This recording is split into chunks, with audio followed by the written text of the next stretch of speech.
an OCPD who is trying to bully me, that he cannot respect the Constitution. So he said he will not report my statement. I'll proceed to make sure my statement is recorded. My complaint is that when the president was in Mosotho the other day, he issued a death threat to a group of people, including myself. So I'm personally concerned about that, and I came here to record to file a complaint. I've already recorded an OB number in Mosotho police station. They referred me to come and record a statement, but the OSPD has dismissed me, says the Constitution does not matter and whatever it is. What I know is that the president is protected from prosecution in court.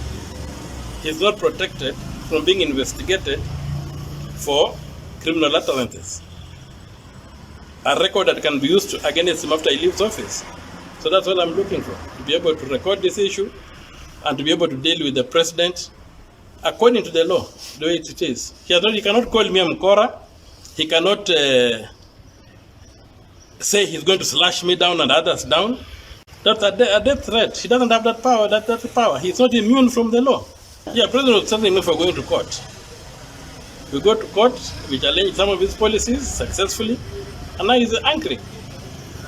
And he doesn't want people to go to court. What does he want people to do?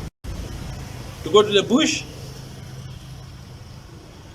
We're not going to go to the bush, we're going to go to the court.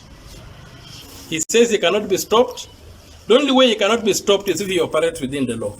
If he operates outside the law, he'll be stopped. Well, we are challenging his Finance Act.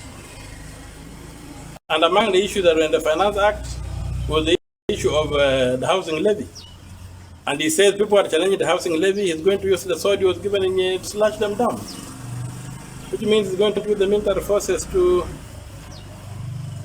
bring, to kill people. And then but saying he's going to kill people, he said it's not for cutting vegetables, it's for cutting people like us.